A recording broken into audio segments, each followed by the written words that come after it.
आप सबको मोहम्मद हसन राजा का सलाम पहुँचे। उम्मीद है तमाम देखने सुनने वाले खैर वाफियत से होंगे। तो दोस्तों, आज मैं आपको दिखाऊंगा चिनियोट का ब्यूटीफुल फैदर।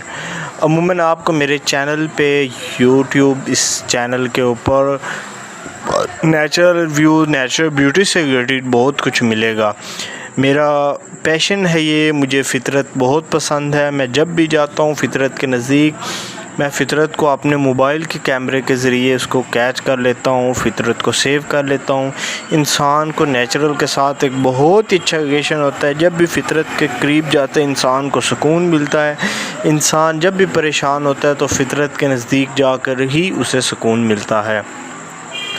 आज चूँकि मौसम बहुत ही प्यारा था, बहुत ज़्यादा प्यारा था। अभी बारिश तो नहीं हुई लेकिन बारिश होने वाली थी, तो मैं खुली जगह के ऊपर सब्ज़ा देखने के लिए बाईपास पे गया हूँ। वहाँ पे वेदर आप देख सकते हैं, ये दरख्तों के पत्ते हिल रहे हैं। आपको इससे अंदाज़ा हो गया होगा कि कितनी अच्छी हवा चल रही थी। गर्मी की जो शिद्दत है, जिस तरह आपको पता है कि गर्मी की वजह से हर बंदा परेशान है, तो जो नेचुरल फ़ितरत के पास हमें जाके सुकून मिलता है, जो जब हम सब्ज़े को देखते हैं तो हमारी आँखों को जो सुकून मिलता है, इसका मुकाबला मैं समझता हूँ दुनिया में कहीं नहीं है। अब आ जाते हैं हम अपने GS 150 की तरफ। ये है मेरा Suzuki GS 150। GS 125 2005 model basically है, लेकिन मैंने इसे GS 150 में कन्वर्ट किया है। अब आप मुझे बताइएगा इसमें ज़रूरी मैं क्या अपडेटिंग करूँ, मैं क्या इसमें चेंजिंग करूँ।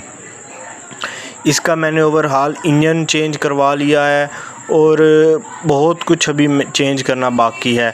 इसका पीछे वाला मडगार्ड मैंने चेंज करवाया है, सीट इसकी मैंने चेंज करवाई है। टैंकी के ऊपर अभी तो कवर चढ़ा हुआ है, लेकिन टैंकी के ऊपर मैंने टेपिंग करवाई है।